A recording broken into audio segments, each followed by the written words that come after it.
Kita cukup kaget waktu pas dengar harga handphone ini. Tapi kira-kira nih, Realme tuh nargetin kemana sih buat penjualan handphone ini?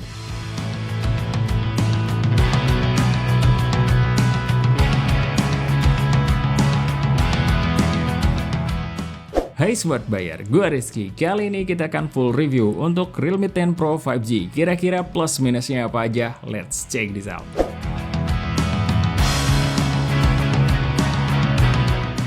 Dari segi desain, HP ini tampilannya cukup simpel dan manis kalau dari belakang. Material bodinya sendiri sih dari plastik dengan finishing doff bertekstur yang cukup resisten terhadap bekas sidik jari. Kalau kalian lihat ini warnanya cuma satu warna dan terlihat kalem gitu. Terus di pojok kiri bawahnya ada tulisan Realme. Kemudian desain pinggirnya sendiri sudah mengotak kayak tren zaman sekarang dan cukup firm kalau dipegang. Untuk kameranya sendiri frameless dengan dua lensa yang dikasih platform besar di kiri. Diletakkan secara sejajar dan di sisi kanannya ada flash dan ada tulisan Matrix AI kamera. Pindah ke bagian depan, luas layar HP ini cukup besar karena ada di 6,72 inch dan sudah bertipe pansol dengan bezel yang sangat tipis untuk ukuran zaman sekarang yang Realme namakan boneless display. Terus di bagian perlindungan layar kita tidak menemukan informasi apapun untuk handphone ini, tapi untuk anti goresnya sudah terpasang dari sananya. Untuk beratnya sendiri ada di 193 gram, jadi sedang-sedang aja. Kemudian untuk kelengkapan lainnya ada fingerprint sensor yang bertipe side mounted,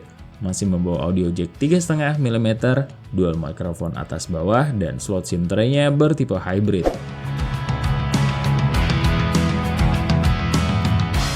Pada bagian layar, HP ini tidak ada upgrade dari seri sebelumnya karena hanya menggunakan panel IPS LCD dengan resolusi Full HD Plus dengan refresh rate di 120Hz. Untuk dipakai nonton YouTube atau multimedia udah lumayan bagus dengan warna yang vivid dan gak berasa pucat atau merah saat menampilkan gambar. Dan ini sudah lumayan memenuhi kebutuhan basic pada layar handphone. Additional experience-nya sih ada di bezel yang lebih tipis dari seri sebelumnya. Kemudian, feel scrolling menu dan penggunaan media sosial akan terasa lebih halus karena refresh rate-nya yang tinggi di 120Hz. Pas kita tes di controllable area, semua area layarnya udah bisa diakses dan cukup responsif. Terus, untuk dukungan sentuhannya sudah mensupport 10 jari. Dan waktu pas kita rapid touch, kita masih menemukan potensi touch delay. Di bagian speakernya, HP ini dibekali stereo speaker. Untuk karakter suaranya cukup bright di kelas stereo HP mid-range, yang biasanya agak ngebass. Terus untuk mid dan treble-nya sangat terasa dengan staging yang cukup luas, tapi buat pecinta bass head, mungkin ini kerasa kurang tebal buat kalian.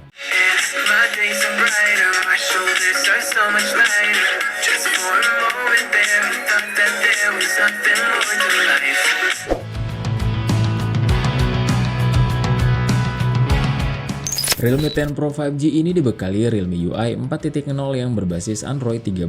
Yang pertama kali kita terima sampai sekarang udah sekitar sebulan lah. Kita udah dapat update sebanyak 2 kali dan kita belum ketemu bug yang cukup ganggu. Pendapat kita untuk Realme UI 4.0 ini UI-nya makin matang, tools buat gamernya kayak floating windows dan monitoring FPS-nya patut kita puji, makin smooth aja nih UI dan makin enteng. Baterainya juga lumayan mengirit nih dari seri sebelumnya. Untuk kelengkapan sensornya juga cukup lengkap karena sudah dilengkapi gyro hardware dan HP ini pun sudah dilengkapi NFC.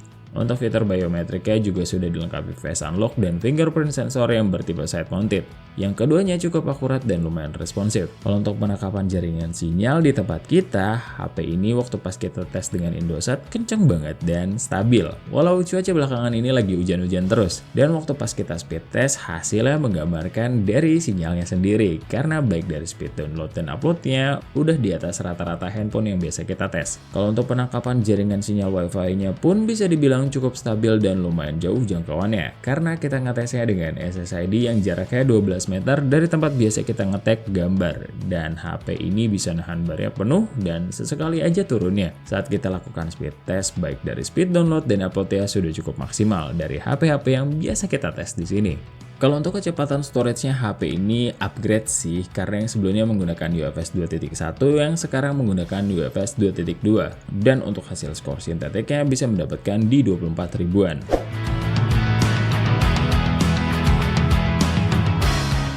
Untuk kameranya sendiri, di bagian belakang HP ini hanya dibekali dua lensa, 108 megapiksel di kamera utama dan 2 megapiksel lensa depth. Untuk kamera depannya beresolusi 16 megapiksel. Pada mode auto, warnanya cukup vivid dan gak terlalu over. Separasi warnanya cukup tegas, jadi nggak ada yang samar-samar antara warna atau mempengaruhi warna satu dengan lainnya. Untuk detail udah cukup bagus di kelas harganya, kalau autofocusnya lumayan, dan untuk dynamic range-nya HP ini yang paling pintar di kelas harganya. Semuanya ngisi, tercover dengan baik dan gak ada yang berlebihan.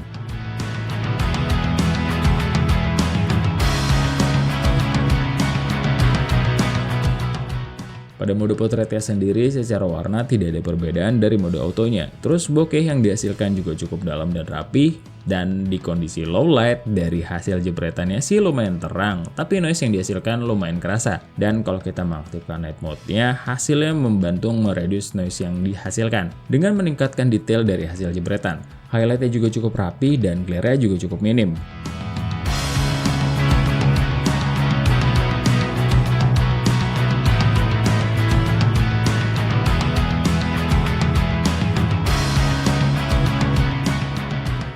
Untuk kamera selfie-nya warnanya lumayan natural dan enak dilihat. Background-nya juga vivid, cakep detailnya juga bagus loh. Dan kalau kalian mengaktifkan mode potretnya, bokehnya lumayan rapi, dimensi bokehnya juga lumayan creamy dan terlihat natural. Backlight-nya juga bagus loh di sini. Untuk perekaman video di kamera belakangnya, HP ini hanya bisa merekam di 1080p 30 fps yang sudah dilengkapi dengan IIS. Kekurangan pada kestabilan pada seri pendahulunya sudah diperbaiki di sini, dimana sekarang perekaman IIS-nya cukup stabil dan minim jelly kayak yang dulu-dulu. Namun pengorbanannya ada di detail yang cukup terkompres untuk hasil videonya. Terus pada perekaman kamera depannya juga cuma bisa merekam di 1080p 30 fps yang juga dengan IIS. Hasilnya mirip-mirip dengan kamera belakangnya, dimana secara kestabilan dan jitter sudah diperbaiki, tapi secara kualitas videonya sangat terasa turun.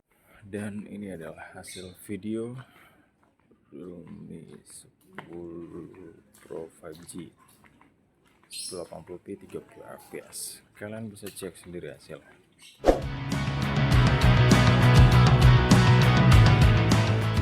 Untuk urusan baterai, HP ini membawa baterai standar yaitu di 5000 mAh dan HP ini lumayan irit. Waktu pas kita pakai gaming test, pengurangan baterainya selama 30 menit per game rata-rata ada di 9%.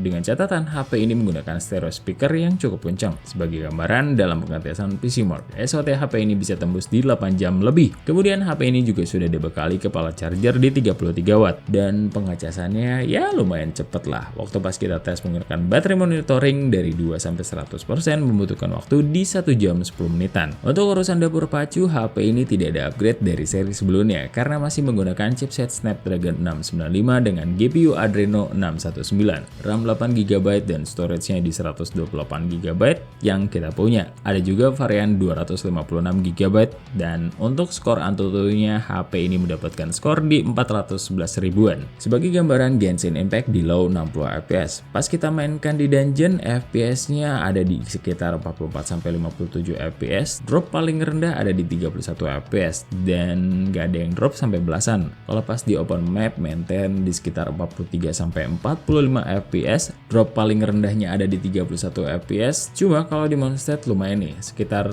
28-33 fps-an, tapi nggak sampai drop ke belasan juga. Terus untuk feel sentuhnya lumayan lancar. Dan untuk konsumsi baterainya selama 30 menit ada di 9% dan suhunya sendiri ada di 41-43 derajatan paling tinggi. Untuk Mobile Legends, settingan grafik tertingginya bisa di ultra dengan settingan FPS-nya bisa di high atau 60 fps dan pengalaman kita FPS-nya cukup aman di 57-60 fps. Semua efek grafis dari skill hero-nya keluar dengan sempurna, tekstur di dalam game yang bisa terrender dengan baik pas lagi war aman dan feel sentuhnya juga responsif. Setelah bermain kurang lebih selama 30 menit, konsumsi baterai di handphone ini hanya di 8% dan suhu tertingginya ada di 40 derajatan paling tinggi. Untuk Call of Duty Mobile kita bisa main maksimal di settingan high max, terus kita main di Battle Royale 20 versus 20. Hasilnya di dalam game sih FPS-nya cukup roller coaster, terutama saat playernya ngumpul banyak banget di tengah. Dropnya cukup terasa tapi masih terkendali karena ada di 40 fps-an paling rendah. Kalau nggak terlalu banyak sih kita bisa main di 57-60 fps. Tapi emang idealnya untuk Call of Duty Mobile mending ngalah di grafik. Kita main di low aja biar aman. Setelah bermain selama 30 menit, konsumsi baterai di handphone ini ada di 9% dan suhu di handphone ini ada di 41-45 derajatan paling tinggi. Terus untuk PUBG Mobile kita bisa main di settingan grafiknya mentok di balance ultra. Terus untuk experience di dalam gamenya aman, feel sentuhnya nggak ada kendala, FPS-nya juga maintain di 40 FPS tanpa adanya drop. Semua tekstur di dalam gamenya bisa terrender dengan baik dan gak ada yang sampai tersendat karena FPS-nya jatuh banget. Tapi sayang banget ya, Snapdragon yang seri mid itu jarang terbuka di 60 FPS. Setelah bermain selama 30 menit, konsumsi baterai handphone ini ada di 8% dan untuk suhunya sendiri ada di 40-41 derajatan paling tinggi. Gimana setelah lihat hasil full review dari kita? Targetnya tuh ke kalian atau bukan sih? HP ini jelas bukan buat penonton yang mentingin chipset, karena dengan budget segitu kalian bisa dapat chipset yang lebih tinggi. Tapi setelah kita pakai HP ini cukup lama, ada kenyamanan tersendiri buat user yang suka random foto, landscape, ataupun potret. Jujur kenapa gue lama baru buat reviewnya? Soalnya gue cukup suka pakai handphone ini buat secondary driver. Desain bezelnya sangat tipis dan bikin enak buat nikmatin konten multimedia. Baterainya cukup awet dengan kaca standar di zaman sekarang 1 jam penuh. NFC ada, gyro hardware juga ada. Jaringan sinyal wifi-nya mantap, stereo speaker juga, paling layar yang belum AMOLED, sama hasil video yang belum maksimal. Paling segitu dulu dari kita, karena tugas kita cuma ngetes, lagi-lagi keputusan di tangan kalian. Thank you for watching. Sebelum pamit, ingat, research before you buy and be smart buyer. See ya!